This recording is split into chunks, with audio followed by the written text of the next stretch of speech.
მოგესალმებით, ეთერშია გადაცემა ექიმი გურჩავს. მე მისი ახალი წამყვანი ნანა ყავრელიშვილი გახლავართ. დღეს ჩვენ გადაცემაში სტუმრად გვყავს ექიმი რევმატოლოგი ქალბატონი თამარ გოგილაშვილი და დღევანდელი ჩვენი თემატიკა იქნება რევმატოიდული ართრიტი. მადლობა თამარ გადაცემაში სტუმრობისთვის და ამ საინტერესო საკითხის ირგვლივ შეგვიძლია ვისაუბროთ და ჩვენს მსმენელებს და მაყურებლებს უფრო სიღრმისეული ინფორმაცია მივაწოდოთ აღნიშნულ დაავადებასთან დაკავშირებით.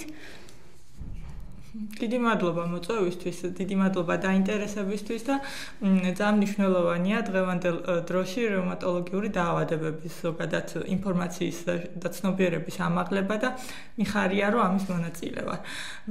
რაც შეეხება ზოგადად რევმატოლოგიას, მედიცინის ის დარგია, რომელიც მოიცავს ძირითადად სახსრების ანთებით და არაანთებით დაავადებებს და შემაერთებელი ქსოვილის სისტემურ დაავადებებს.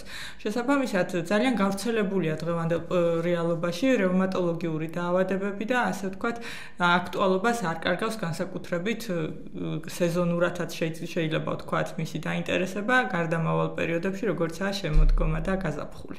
კი ბატონო, და უფრო სიღრმისეულად რო გითხრათ რა არის რევმატოიდული ართრიტი და რა ხდება მისი გამომწვევი ძირითადი წინაპირობები.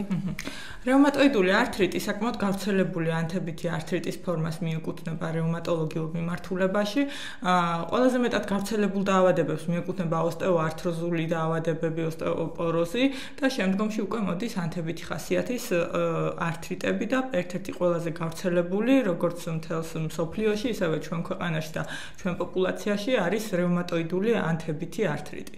რევმატოიდული ართრიტი წარმოადგენს აუტოიმუნურ სისტემურ დაავადებას, რომლის დროსაც ზიანდება ძირითადად შეუქცევადად, ასე ვთქვათ, წვრილი სახსრები. ანუ დაავადება ძირითადად ვლინდება ძლიერი ანთებითი ხასიათის ტკივილით, მოძრაობის შეზღუდვით, შესიებით, ფუნქციის დაქვეითებით სახსრის და ცხოვრების ხარისხის გაუარესებით და ძირითადად ვლინდება წვრილ სახსრებში. შეიძლება იყოს მტევნის სახსრები, სხიუმაჯის სახსრები, მტევნის ფალანგთაშუა ნეფალანგის სახსრები, ასევე ტერფის წვრილი სახსრები, თითების მიდამო და საყურადღებო ყველაზე მეტად ის არის, რომ ამ დროს დაზიანება არის სიმეტრიული ფორმის. ანუ შესაძლებელია, რომ ორივე მტევანში გქონდეს ფალანგების ანთებითი ართრიტი ან ორივე ტერფის თითებში გქონდეს ანთებითი პროცესი.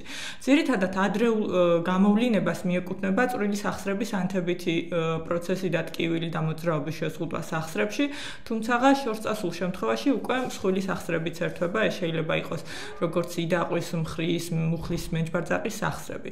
ზოგადად რევმატოლოგიური დაავადება საკმაოდ ისეთი აგრესიულად მიმდინარე დაავადებად შეიძლება ჩავთვალოთ და ძალიან მნიშვნელოვანია მისი დროულად დიაგნოსტირება. არსებობს სხვადასხვა ფორმის რევმატოიდული ართრიტები, შესაძლებელია იყოს ეს სეროპოზიტიური, სერონეგატიური, ეხლა უფრო გასაგებ ენაზე რომ ავხსნათ, ანუ სეროპოზიტიური ნიშნავს, როდესაც ლაბორატორიულ მონაცემებში გვაქვს ისეთი ტიპიური ცვლილებები, როგორიც არის რევმატოიდული ფაქტორის და ანტისისიპიანტის სხეულების, ანუ იმუნოლოგიური ანთებითი მარკერების მატება. სერონეგატიურ ართრიტის შემთხვევაში უკვე აქ უარყოფითი გვაქვს ლაბორატორიულად, ანუ არ გვიდასტურდება რევმატოიდული ფაქტორის მატება. ასევე არსებობს მესამე ფორმა რევმატოიდული ართრიტის, ეს არის იუვენილური რევმატოიდული ართრიტი, რომელიც ძირითადად ბავშვთა ასაკში ვლინდება. ისიც გამოირჩევა აგრესიული ფორმით მიმდინარეობით და შესაძლებელია, რომ ის მის ხანგრძლივ რემისიაში გადავიდეს, ანუ უკვე მოზრდილ ასაკში შესაძლებელია შესაბამისი მკურნალობის საფუძველზე უკვე იქნას ხანგრძლივ რემისია მიღწეული და რა თქმა უნდა ეს ასაკში შესაძლებელია, რომ აღარ აწუხებდეს პაციენტს. თუმცა დიაგნოსტირება ეხა სეროპოზიტიურია თუ სერონეგატიურია პაციენტისთვის არსებითად არაფერს დიდს არ ცვლის, იმიტომ რომ პაციენტს აქვს ტკივილი, ძლიერი მოძრაობის შეზღუდვა და ფუნქციის დაქვეითება სახსრის და შესაბამისად უფრო მნიშვნელოვანი არის პაციენტისთვის დროულად დაწყებული მედიკამენტოზური მკურნალობა, იმიტომ რომ რაც შეიძლება სწრაფად უნდა ჩვენი მიზანი მკურნალობაში არის სწრაფად მიღწეული რემისია, ანუ დაავადების აქტივობის დაქვეითება და შესაბამისად რემისია ნიშნავს იმას, რომ პაციენტის მდგომარეობა დინამიკაში უმჯობესდება. ბატონო, და საინტერესოა ვინ არიან რისკ ჯგუფებში, кейსის და ასაკის მიხედვით უფრო მეტად ხშირი მომართვიანობა რა კატეგორიის ადამიანებში ვლინდება?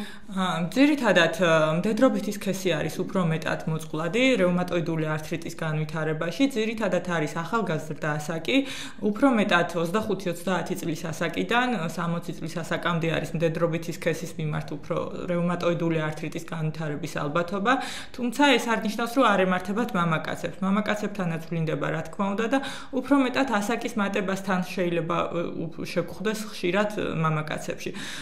ქალბატონებში, განსაკუთრებით აი რეპროდუქტიულად აქტიური ასაკის ქალბატონებში არის ხშირად ხოლმე დებიუტი ამ დაავადების და ძირითადად მისი გამომწვევი მიზეზი უცნობი ეტიოლოგისა არის მედიცინაში რევმატოიდული ართრიტი. თუმცა არსებობს სხვადასხვა რისკ ფაქტორები, რომლის გადატანის შედეგად შესაძლებელია, რომ პაციენტთან გამოვლინდეს რევმატოიდული ართრიტი.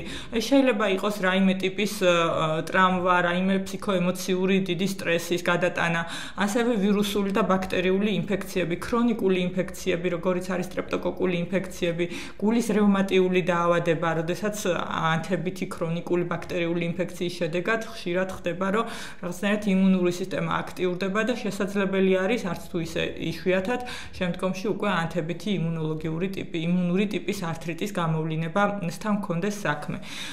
ძირითადად ახალგაზრდა ქალები მიეკუთვნებიან ამ რისკის ჯგუფს და ძირითადად აგრესიული და გამოვლინებით ხასიათდება ეს დაავადება, ანუ ძლიერი ტკივილით, მოძრაობის შეზღუდვით და განსაკუთრებით არის გამოხატული წვრილი სახსრების დაზიანება. ანუ პაციენტს ძალიან უჭირს თვითმომსახურება დაავადების დასაწყისშივე. და ყველაზე მნიშვნელოვანი მისი გამოვლინებისთვის არის დამახასიათებელი დილის შებოჭილობა, როდესაც პაციენტი დილით არის ძალიან ცუდად გრძნობს თავს, ასე ვთქვათ, სახსრებში მოძრაობა არის ძალიან გართულებული და ხშირად შეიძლება რამოდენიმე საათის განმავლობაშიც გაგრძელდეს ეს დილის შებოჭილობა და ძალიან მნიშვნელოვანია შებოჭილობის ხანგრძლივობა ზოგადად დაავადების მიმდინარეობის შეფასებაში და ასევე დიაგნოსტირებისთვის მნიშვნელოვანია დილის შებოჭილობასთან ერთად, ანუ ობიექტურ მონაცემებთან ერთად, რომ იყოს 3 და მეტი სახსრის ანთება, ანუ რომ მივიტანოთ ლაბორატორიულ მონაცემებთან ერთად რევმატოიდულ ართრიტზე ეჭვი, ასე ვთქვათ. თქვენ საკმაოდ ბევრი სიმპტომი ჩამოვთ გვითვალეთ, რაც შეიძლება ახასიათებდეს რევმატოიდულ ართრიტს. აი საწყის ეტაპზე რა მიგვანიშნებს იმისკენ, რომ ჩვენ შეიძლება რევმატოიდული ართრიტის მატარებლები ვიყოთ და აუცილებლად გვჭირდება ექიმთან ვიზიტი და კონსულტაცია.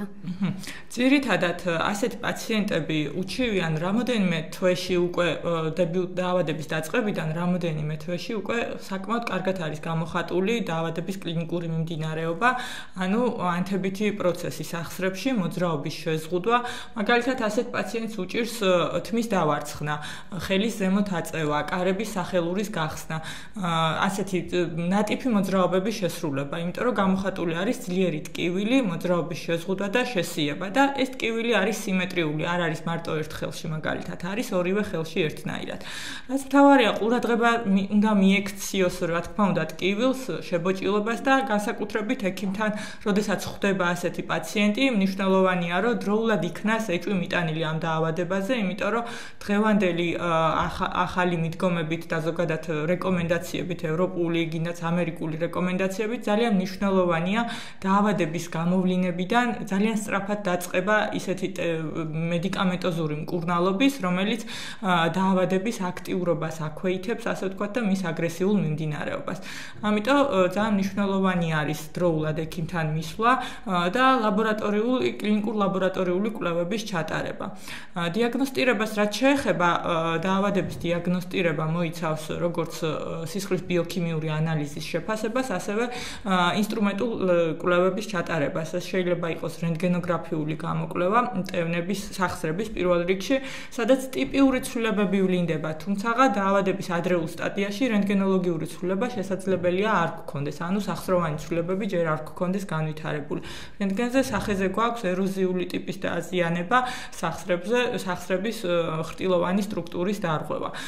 ეს დაავადების აგრესიულად მიმდინარეობაში უკვე შესაძლებელია, რომ იყოს შეუქცევადი და დროულად არ დაწყებული მკურნალობის შემთხვევაში სწრაფად მიდის ასეთი პაციენტი ინვალიდობამდე, ანუ სახსრის ფუნქციის დაკარგვამდე.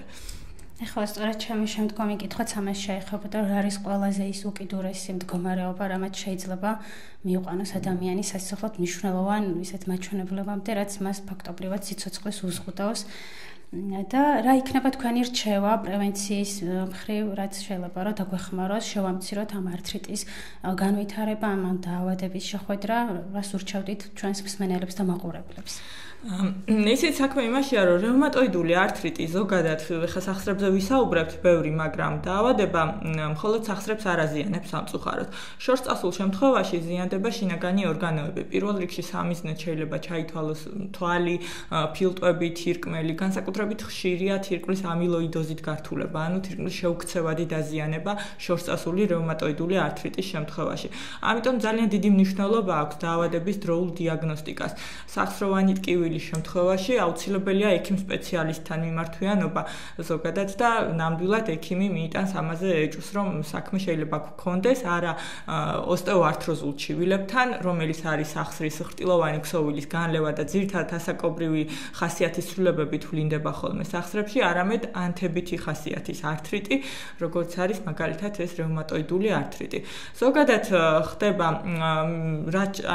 დაავადების დიაგნოსტირების შემდეგ, რაც ვისაუბრეთ, რომ ლაბორატორიული მონაცემების საფუძველზე და ინსტრუმენტული კვლევების საფუძველზე ვლინდება, შეიძლება იყოს C-რეაქტიული ცილის მატება, სისხლის ანთებითი მარკერების მატება, რევმატოიდული ფაქტორის მატება და რენტგენოლოგიურად გამოხატული ცვლილებები სახსრის ეხოსკოპიურად შეფასებისას შესაძლებელია ჩვენ ვნახოთ ანთებითი გამონაჟონი სახსრებში.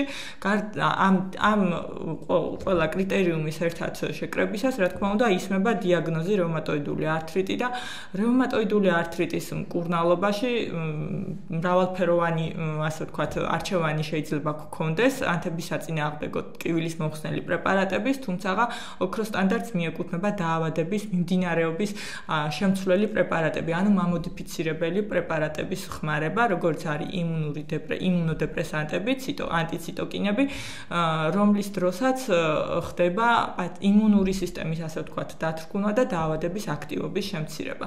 ასევე ფართო სპექტრით შეიძლება ვიხმაროთ არასტეროიდული მედიკამენტები, ასევე შესაძლებელია გვჭირდებოდეს ჩვენ ჰორმონული პრეპარატების ხმარება დაავადების აქტივობის დასათრგუნად, დიმართ თერაპიის დაწყების დასაწყისში, ასე ვთქვათ, სანამ ეს ეფექტი დადგება, რომ დაავადება გადავიდეს რემისიაში და შესაბამისად აუცილებელი არის დინამიკაში ასეთი პაციენტების დაკვირვება და აუცილებლად მკურნალი ექიმის მეთვალყურეობა არის მნიშვნელოვანი. პრევენციას რაც შეეხება ზოგადი, რა ქვია, პრევენციით შეგვიძლია რომ ვურჩიოთ პაციენტებს ცხოვრების ჯანსაღი წესი, თანხლები დაავადებების მართვა, ასე ვთქვათ, შაქრიანი დიაბეტი, არტერიული ჰიპერტენზია, ქოლესტერინის მატება, ეს ერთ-ერთი ესეთი თანხლები ქრონიკული დაავადებებია, რომლებიც ისედაც ართულებენ ცხოვრების ხარისხს და ზოგადად ძვალსახსროვანი სისტემის მხრივ ანთებითი პროცესის განვითარებაზე შესაძლებელია რომ ქრონიკული მდგომარეობებიც იყოს გადამწყვეტი. ასევე შესაძლებელია რომ უშუალოდ ადრეულ ასაკში გამოვლენილმა რევმატოიდულმა ართრიტმა სხვადასხვა ქრონიკული დაავადებების განვითარებას შეუწყოს ხელი. თუმცა ცხოვრების ჯანსაღი წესი პირველი და უალტერნატივო არის ამ შემთხვევაში, ნებისმიერ შემთხვევაში რევმატოლოგიური დაავადებების განვითარებასთან მიმართებაში. მადლობა თამარ გადაცემაში სტუმრობისთვის და ასეთი საინტერესო ინფორმაციის მოწოდებისთვის. დიდი მადლობა თქვენ დაინტერესებისთვის და მომავალ შეხვედრამდე. მე კი გემშვიდობებით მომავალ შეხვედრამდე შევხვდებით შემდგომ ხუთშაბათს.